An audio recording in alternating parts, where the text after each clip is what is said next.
Sahabat Fresh Juice, sesaat lagi kita akan mendengarkan Fresh Juice Selasa 17 September 2024 bersama Ibu Erna Kusuma dari Tangerang.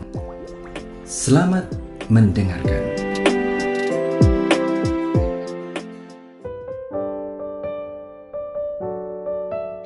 Para pendengar dari Fresh Juice dimanapun berada, hari ini kita akan merenungkan kisah yang indah dari Injil Lukas, tepatnya Injil Lukas bab 7 ayat 11 sampai dengan ayat 17, tentang Yesus membangkitkan anak muda di Nain.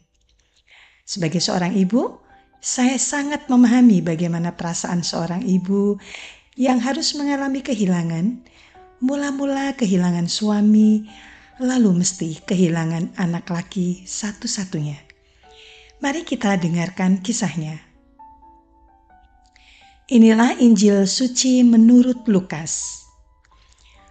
Pada suatu ketika pergilah Yesus ke sebuah kota bernama Nain. Para murid serta banyak orang pergi bersama dia.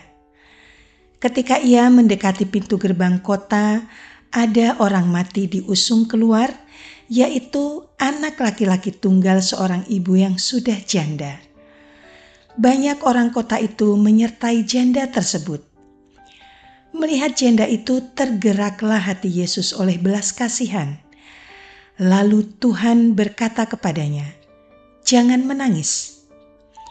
Dihampirinya usungan jenazah itu dan disentuhnya. Maka para pengusung berhenti. Tuhan berkata, "Hai pemuda, aku berkata kepadamu, bangkitlah."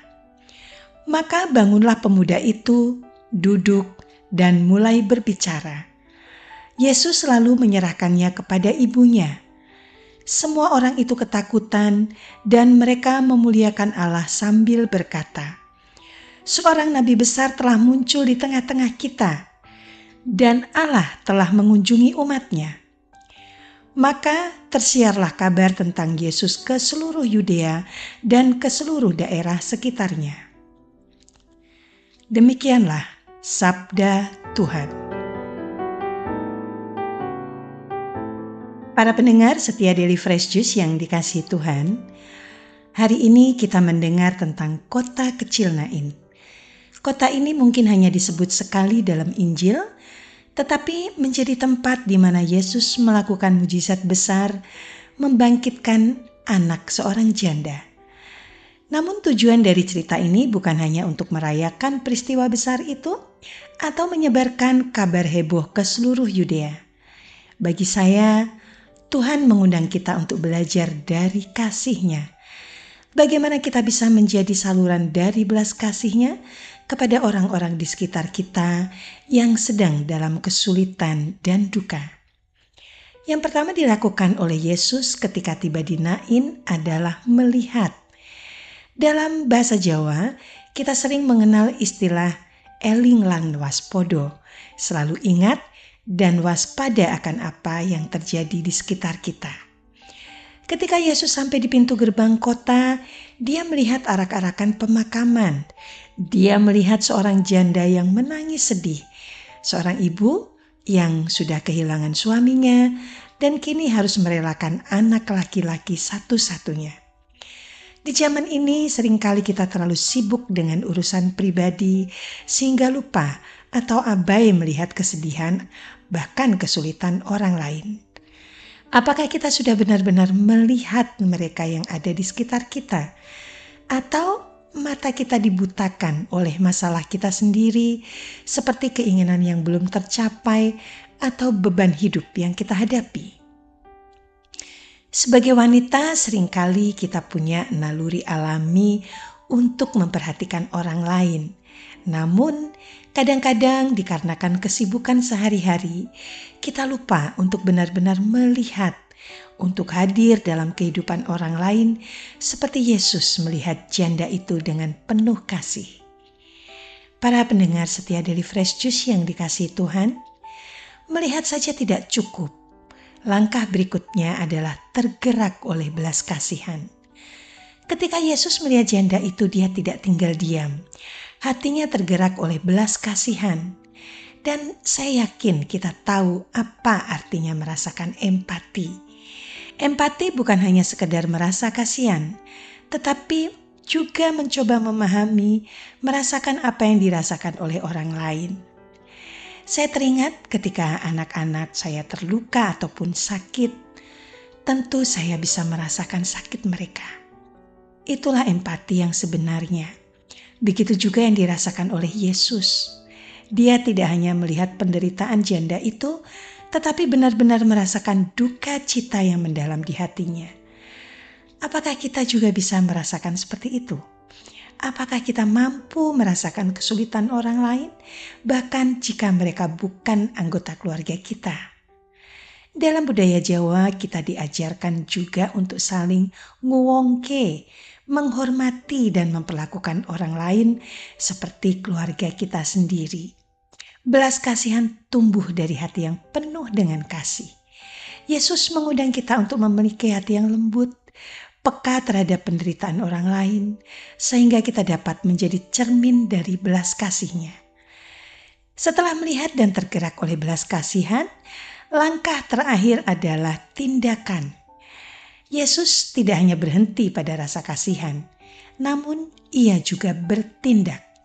Ia mendekati peti jenazah, menyentuhnya, dan berkata, "Hai pemuda, bangkitlah." Dan yang luar biasa, pemuda itu bangkit kembali dan Yesus menyerahkannya kepada ibunya. Tindakan Yesus ini sangat nyata. Dalam hidup kita sehari-hari, tindakan nyata kita beragam bentuknya.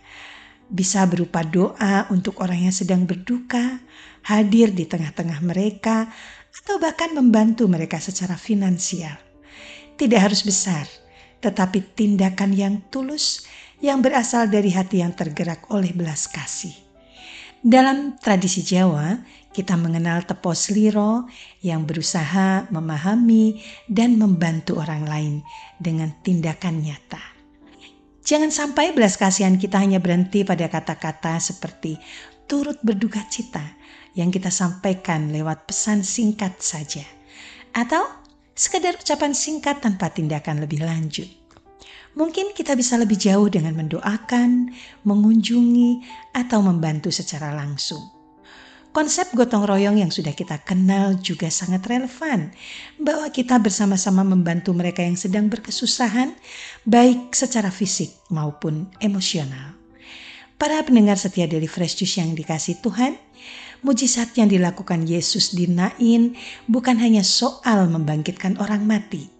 Ini adalah undangan bagi kita untuk membangkitkan kasih di dalam hati kita, untuk menjadi tanda nyata dari kasih Yesus. Dengan melihat, tergerak oleh belas kasihan dan bertindak, kita bisa membawa terang dan harapan bagi orang-orang yang membutuhkan. Mari kita sejenak untuk merenung. Apakah ada orang di sekitar kita yang sedang membutuhkan kasih dan perhatian kita? Maukah kita meneladani Yesus dalam hal ini, menjadi pembawa harapan bagi mereka yang sedang berkesusahan? Semoga renungan ini bisa menginspirasi kita semua untuk menjadi saluran belas kasih Tuhan dalam kehidupan sehari-hari. Semoga Tuhan selalu memberkati langkah kita dalam menebar kasih di dunia ini. Marilah sekarang kita berdoa bersama untuk menutup perenungan kita pada hari ini. Dalam nama Bapa dan Putra dan Roh Kudus. Amin. Ya Allah Bapa kami bersyukur oleh karena sabda-Mu yang disampaikan melalui Injil Lukas ini. Kami dapat pencerahan tentang bagaimana seharusnya kami melihat, berbelas kasih, serta mengambil langkah nyata untuk orang-orang di sekitar kami. Kami selalu mengharapkan kehadiran Roh Kudus agar niat baik kami bagi sesama ini dapat mengundang mujizat-Mu terjadi.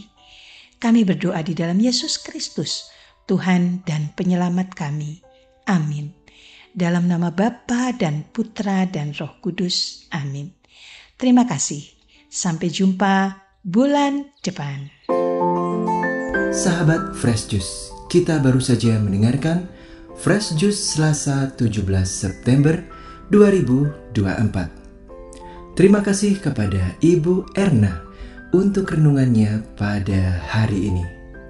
Sampai berjumpa kembali dalam Fresh Juice edisi selanjutnya. Tetap semangat, jaga kesehatan, dan salam Fresh Juice.